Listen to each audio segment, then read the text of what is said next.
Steiny and Guru, the crossover is here. Guru had to take off. He's flying down the highway in that Pirates jersey. So we're here with Willard and Dibs.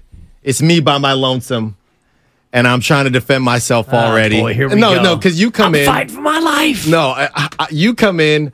I'm going to be backpedaling. Yeah. Like Richard Sherman. What are you talking about? Yesterday, you got into a deep backpedal, and how did I do Guru so? Called you out, and Guru. Well, yeah, that's what I'm saying. Guru's not here. Guru did not help me yesterday anyway. Yeah. So he might actually. I got one less against me today. You had an opinion, and then Mark and I came in, and we countered you, and you immediately got into your deep cover two. Beep, beep, beep, I beep. did not. I went out on my shield. You flipped the hips. No, I went out on my shield yesterday, and that's how it's got to be. Hey, Willard. Hi, Styles. How you doing? I'm doing great, man. I'm doing great. I don't want anybody in this radio station backpedaling. There's too many medical boots on most of the human that actually beings was here. a good one. That's a good one. Right? I'll give you that one. Just don't backpedal, period.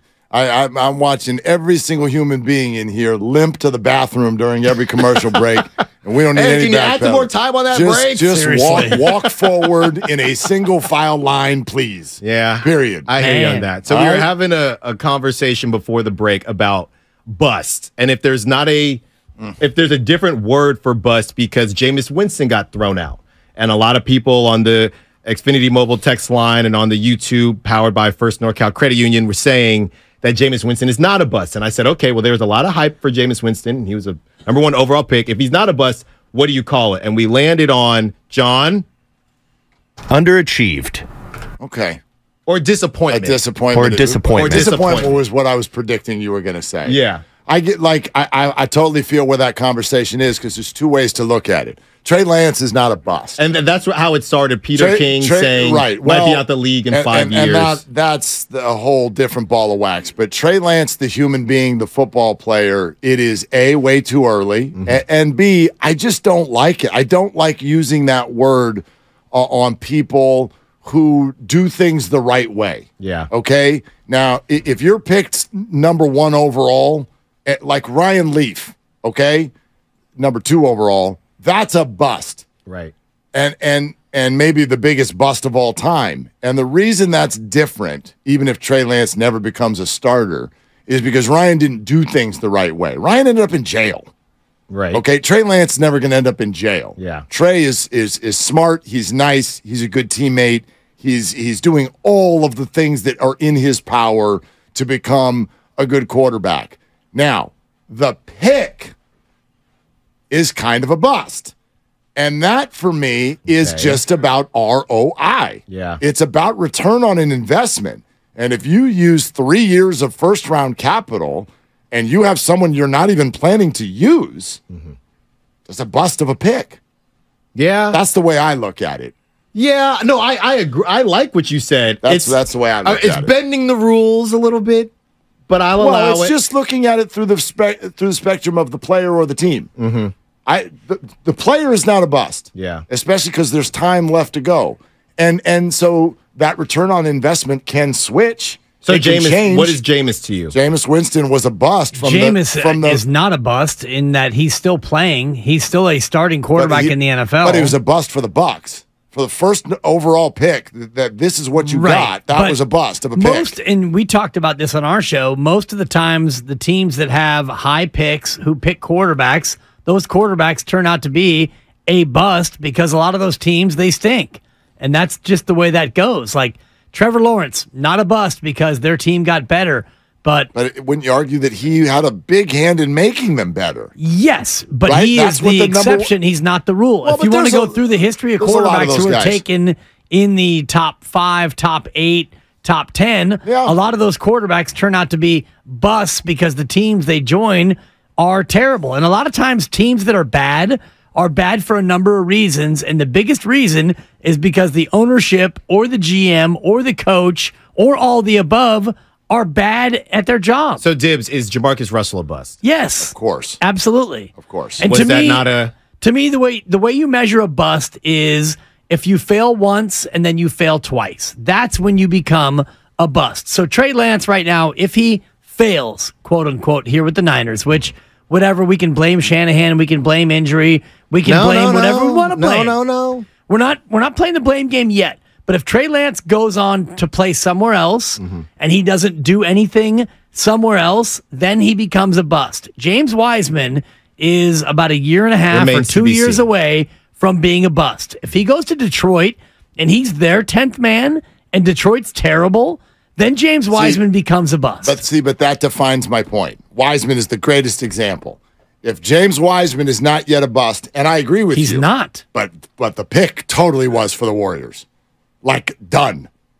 Signed, sealed, delivered. He played for a different team. That's part of the context, though. Like, who could they have taken in that spot? That, to me, plays into... The very next pick was a good player now. But the point is, I think the point to the bust conversation does come down to context. And that's where, Mike Dunleavy, everyone wants to call him a bust. Well, was he a bust? They took him number 3 overall. He was overdrafted. He had a 14-year career in the National Basketball Association. Yeah. The fact that if you would have taken him 11th or 14th, it would have been, hey, Mike, nice career. But the fact that he's drafted that high makes him a bust. That to me is unfair. But that's Jameis to me then.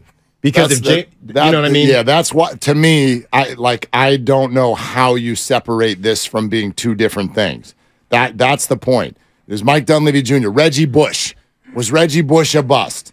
No, he had a very strong, not great, a strong career. But compared to what we saw him do those things at USC. That one, I guess, Reggie Bush, I mean, his team did win a Super Bowl. But, there's the player and his career, and then there's the return on investment for the team that made the pick. The Warriors got horrible, bust-worthy ROI on James Wiseman. Yes. James can still have a career. James can still be not a bust. But for the Warriors, the pick was a bust. Unless GP2. No, even then. Yeah. Even then. I mean, you had to, you know what I mean? You had to move 5 draft picks in order to move it around. And even if GP2 is fantastic in his role, this is a number 2 overall pick. Yeah. You're not looking for somebody to come off the bench and play D. It's different for me with quarterbacks because it all does depend on your draft class and the context. And if you want to look at Jameis Winston's draft class, the quarterbacks taken that year, Jameis goes 1, Marcus Mariota goes 2. Bust. Is he a bust? Yes. Well, for the team. He's still in the league. The third quarterback taken in that draft, I could sit here for the rest of our show. You would never get it. Garrett Grayson was a 3rd-round pick for New Orleans. And then Sean Mannion, shout out Foothill High. I know his father. I know his uncle. I know the whole Mannion family. He's a Marin County kid. And then Bryce Petty, Brett Hundley, Trevor Siemian. That's it. So your QB class was a joke. So if you're Tampa and you're sitting there at number 1 overall and you need a quarterback, what are you supposed to do? Trade you take Jameis Winston. No, you trade it. I mean, again, Jameis was good.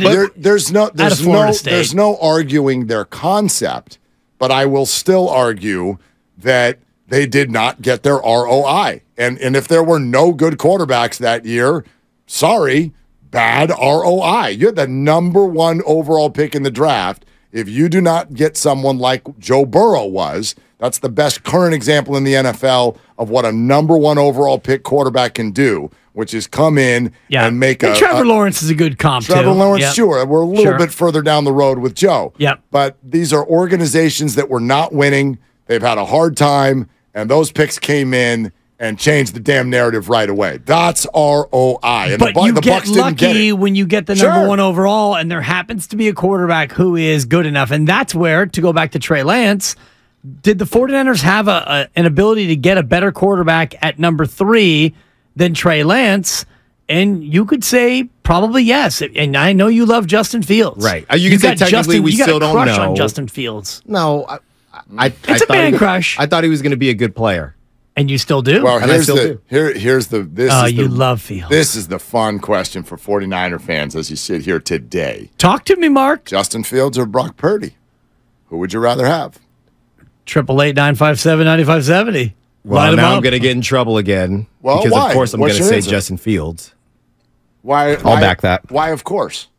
Because I'm a Brock Purdy hater, even though all I've said is Brock Purdy is QB1. Don't do what all of us are struggling to not do right now, which don't fall victim to all he's Team Trey. He hates Brock. But the social media commentary that gets this is how you got me in trouble last week, Dibs. You said you were going to stop doing that. No. You got me in trouble. You goaded me into hot taking. Don't play a role. Don't play a role. Be you. Be authentic. I would. You would rather have Justin Fields over Brock Purdy. Yes, it's hard for me to see what I saw from Justin Fields at Ohio State and see Justin Fields with this roster and not think it wouldn't be electric. I understand that thought process, but you are buying into a thought process. But we've also seen Brock over reality. That's what I'm saying. So you're saying right now would I switch? I would take Brock solely because and by no means am I telling you that Brock Purdy's more talented than Justin Fields. Yeah. And I think Fields could have a really interesting year in Chicago. I'm high on the Bears being better than people think they're going to be this year. He's got weapons now. Just the existence of DJ Moore is going to change that whole deal in Chicago. Plus Aaron Rodgers out the division. So I'll say all that up front. But the bottom line is, if I'm a 49er fan, and I'm addicted to reality, the reality of what I've already seen with Brock Purdy, and I'm not giving that up in favor of a maybe.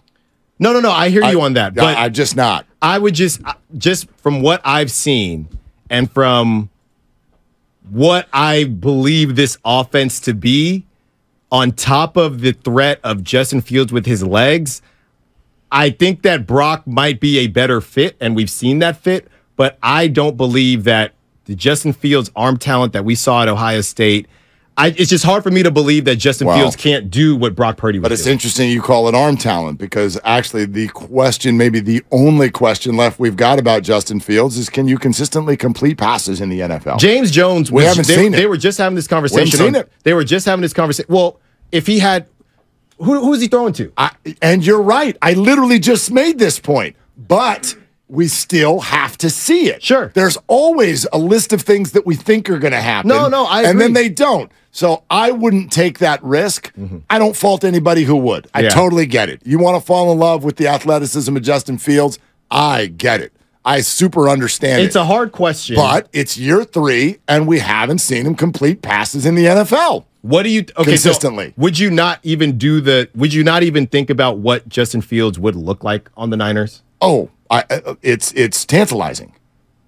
It's absolutely, it's intoxicating, but you never know. It also. What did they say? A bird in the hand. A bird in the hand is worth 2 in the bush. That's right. You're listening to 95.7 The Game, KGMZ FM and HD1 San Francisco. Always live on the free Odyssey app, Twitch, and YouTube. Powered by First NorCal Credit Union.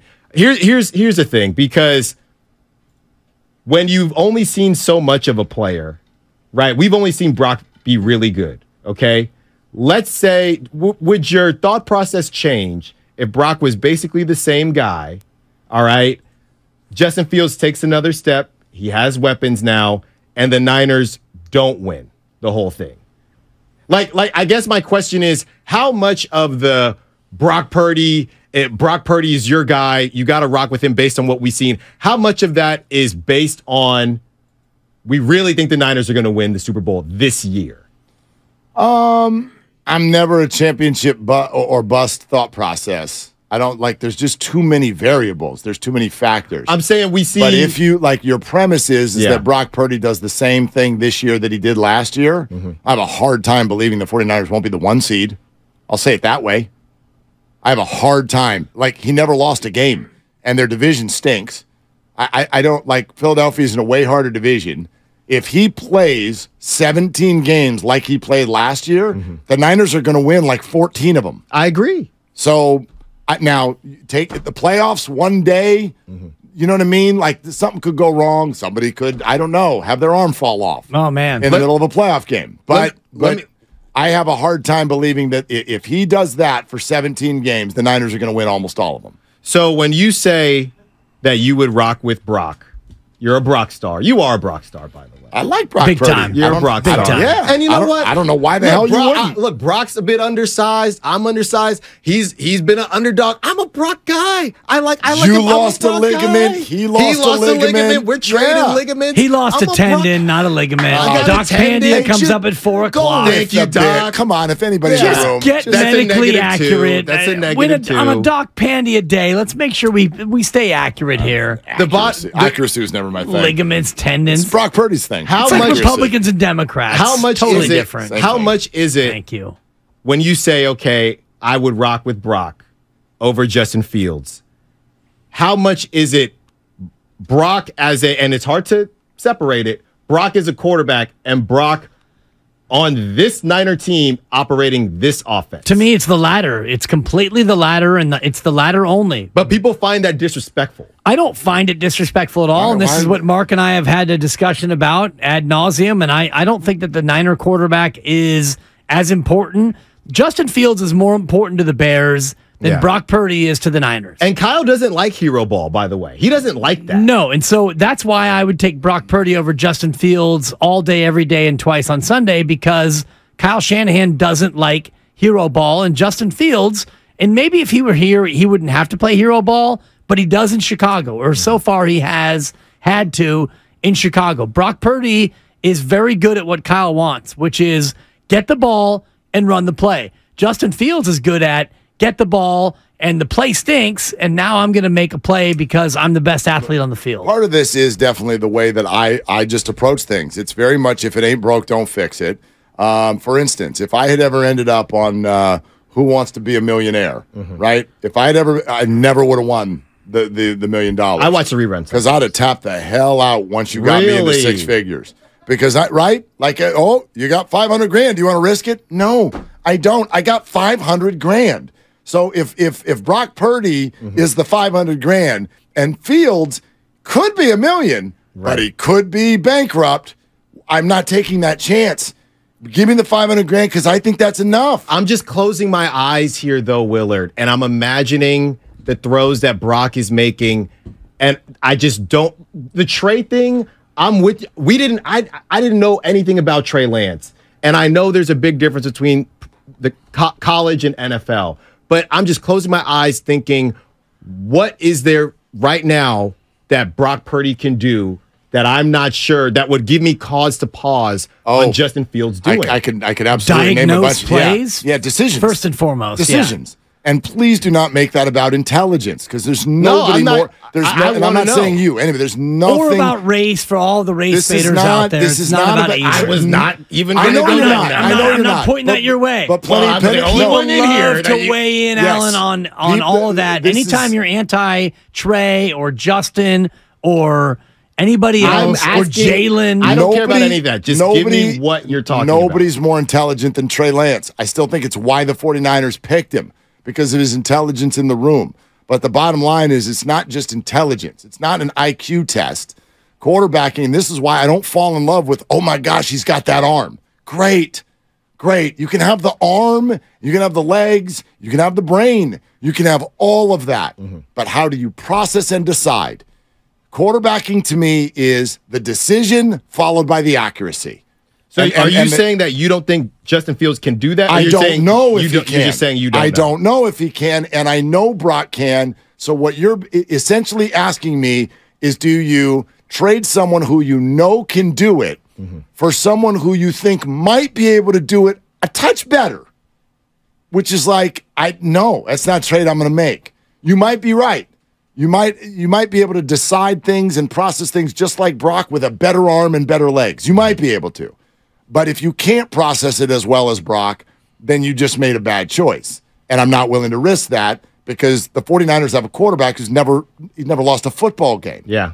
So I understand. Yes, I believe Brock Purdy can win a Super Bowl. I do too. That's the craziest part. Then what are we looking for? What are we looking for? Well, because we don't want someone to win the Super Bowl even more? No. Two Super Bowls in 1 year. You want to win the Super Bowl by 20 instead of by 14? It's a hypothetical based on what could or couldn't happen. Of course it is. But do I think? Here's the thing, though. Here's the difference. Do I think Brock Purdy could win the Super Bowl? And we did a fill in the blank. The Niners win the Super Bowl if. And Goose said if Brock Purdy stays healthy. I said if Christian McCaffrey stays healthy. That is where the difference would be. Right. I think Brock Purdy can win fully loaded like a burrito. Shout out the Mission. And this is why I've never really kind of gone with you, Dibs, on the point that this is why I'm totally with you in terms of that fill in the blank. If you ask me right now, who's better, okay, the 49ers with Sam Darnold and Christian McCaffrey, or with Brock Purdy and Eli Mitchell, TDP Mason? Yeah. Oh, my God. It's not even close. Give me the Purdy, Mitchell, give me Mason. Sam and Christian, and it's not even close. I think it's not even close. I think it's not even close. What Christian McCaffrey does to defenses is far more disruptive than what Brock Purdy can do to defenses. So when you have Christian McCaffrey and what Kyle can do in terms of he's in the backfield, now he's in motion, he's in the slot, we put him out wide. How's he get the that ball? To me is more disruptive. Sam Darnold gets him the ball. He shakes off the ghosts and the pass rush, and he gets CMC the ball. Sounds like a prayer. And I mean, the 49ers without Christian McCaffrey, if you've got Mitchell, TDP, Mason, you still have Debo, you still have Ayuk, you still have Kittle. That is still devastating. You're assuming that you have Mitchell, which he's back in practice today. Let's all hold our collective breath. The 49ers have won with an unbelievable collection of backs, most of whom weren't even drafted through the last 6 years. Jimmy Garoppolo. Right. So that speaks to my point about you don't really need an elite quarterback to still win. It speaks to the point that you don't need an elite running back. They've never had one. And they go to the NFC title game almost every year. It's simply calling. Here's the thing. And I've prefaced this before by saying when we talk about the weapons that Brock Purdy has, for some reason, I know it's Bay Area, so everything gets put in a vacuum, but having a conversation about Brock Purdy's weapons is not an indictment on Brock Purdy, right? Tom Brady had to go through the same thing with Bill Belichick and what he had in New England. Patrick Mahomes just went through the same thing. You don't have Tyreek, so it's not disrespectful to talk about Brock Purdy and the weapons that we've only seen him with. If we can talk about it with Patrick Mahomes and you're not going to have that vertical threat, then we can talk about it with I'm hearing something, but we can talk about it with Brock Purdy as well.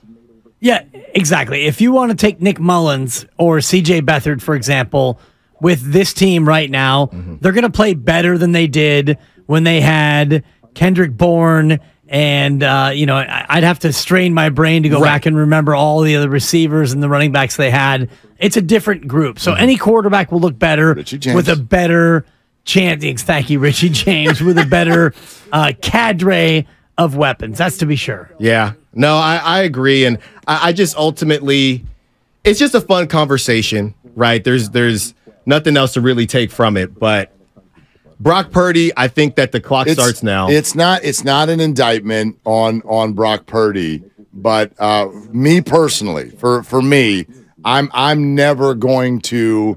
I think that it depends on how you say it. Let's put it that way. If you start to insinuate that any old Tom, Dick, or Harry can go play quarterback for the 49ers, it's absurd. It's a slippery slope. I mean, it's been disproven. It's been disproven over and over again that you can't just put someone back there because the 49ers have. They've put all kinds of people back there in the last 6 years. But not with this. Only Jimmy has won until now. Well, yes and no. Yes and no. I'm not going to call McCaffrey not a game changer. Of course he is. But it feels like 49er fans, many of you have just decided that he's not just a game changer, he's the entire game. Like the Niners weren't good until he arrived. I mean, 2 of 3 years prior to his arrival, they ended up in the Final Four and won in the Final 2. They were already a good team. Did they get better? Sure. Yeah. But distributing that ball, making the decisions, the timing of it, command of that huddle, command of that offense, all of these weapons are nothing if you don't have someone who's doing that well. And so he's got to get a lot of credit for that. Quarterbacking in the NFL is hard no matter who your weapons are. There's never been a team in the history of the league that just went on and won playoff games and won a Super Bowl all because they had answers at every position except for quarterback. I hear you. Those guys that people bring up, the Brad Johnsons, the Trent Dilfers, That was all based on defense. But they were never prolific offenses. But just meet me here. Meet me here. There's a reason we continue to have this conversation. And it's because the team that Kyle has created, this roster is great. Yeah. Top 5 offense, top 5 defense. But these are the same conversations we had about Jimmy Garoppolo. So it's not a Brock Purdy thing. But that's people's fault. But I think it's a real thing, though, when you have this good of an offense. The only comparison to Brock and Jimmy is that in some ways you didn't see it coming, I guess. Yeah. Or that it's not stunning to look at. Sorry, ladies. Some of you think it is. But do you see what I'm saying? Yeah. There's no comparison. Well, we did the air yards yesterday, too. The way Brock and Jimmy played, if you're watching at all, there's no comparison. Brock has been so much better. Jimmy never had an 8-game run like that. The discord. What about 2017? The didn't play like that. Not on offense. He handed the ball off on every play. The discord between Kyle and Jimmy, now well documented, does not exist with Kyle and Brock. Like, this should absolutely be better than anything that happened with Garoppolo. I cannot wait for this. And there's evidence everywhere that it will be. I cannot wait for this.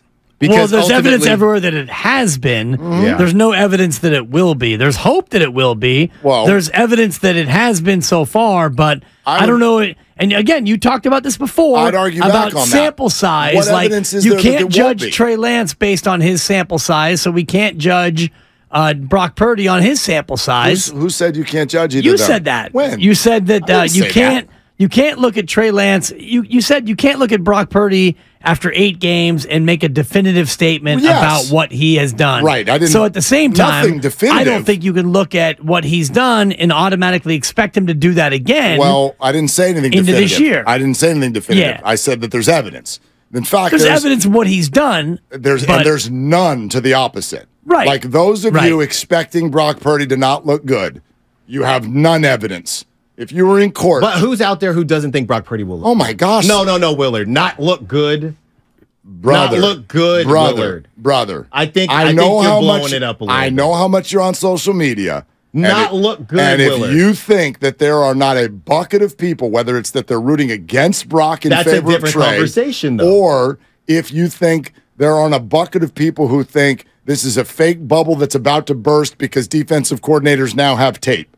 I think that's a very large section of people who think there's no way that the last pick in the draft can look like that. Hold on. There's different. Oh, they dropped all the picks last year. No, there's He's actually not very conversation. good. There's a different conversation between playing at that level, right, and not playing good. I think there might be people that think Brock could take a step back, but I don't know if there's anybody out there that think that Brock will look like trash. I think that, now there's something in between that. I didn't use the word trash. No, and I did say on this very show that I think that they're going to adjust to Brock Purdy and they're going to look at the film and they're going to see things that Brock didn't do well and coverages where maybe Brock Purdy struggled and defenses will do things differently. Now that they've had 8 games of tape to look at Brock Purdy and a whole offseason, I do think that defensive coordinators who are going to play the Niners are going to approach him differently than they would have last year when they didn't have tape on him. I guess what I'd say to that is the 49er philosophy is not to let Brock go do all of these things and a defensive coordinator is going to adjust to that. The way a Kyle Shanahan offense works, if it's working correctly, there's not a damn thing a defensive coordinator can do. Someone is going to run open. Yeah. It's schemed well. They've got high-level athletes running everywhere. Brock's job is to make the right decision at the right time. Yeah. I don't know how you defend that. How do you defend a decision? Do you know what I mean? You defend a quarterback and you see where he's more comfortable throwing and where he's less comfortable throwing, and then you adjust your pass rush accordingly and you adjust your coverage accordingly. And what you just said speaks to exactly what I've been saying all along about the import of the quarterback. It's the scheme, and it's the other guys around him more than it is the quarterback. See, I disaguee because I'm using what you said, and I'm weaponizing it for my point. Right, which is unfair. Appropriately. Making a correct decision is a massive skill. We got to stop calling for sure. that. So that's why he's so important. I was with you on the show when we interviewed the guy from S2 Cognition, and we broke down exactly what makes him so good. I don't know how we can minimize who has the ball. Well, I'm the guy with the ball. The guy with the ball is the guy with the ball. And his job is to get rid of the ball to somebody who can actually make a play with the ball. Time to the right person, and if he doesn't do that, the skills of everyone else. The skills of everyone. Is everybody else running it perfectly? Does Christian McCaffrey look the same? Well, they don't all run it perfectly. No, they Deebo Samuel doesn't run it perfectly. Well, you know what I'm saying. Well, yeah, you know what I'm saying. I do know what you're saying. Right, exactly. Well, I like where we're headed, guys. I can't wait to listen. I got to get out of here so I don't get a By the way, in 15 minutes, Chris Harrison is on the show. Kyle's dad. Oh, let's go. Yeah, Kyle Harrison's dad in 15 minutes. I'll talk to you guys tomorrow. Live from the Liberty Bell. After his complete game. Let's do that. Willard and Dibs, 2 to 6. That ain't happening.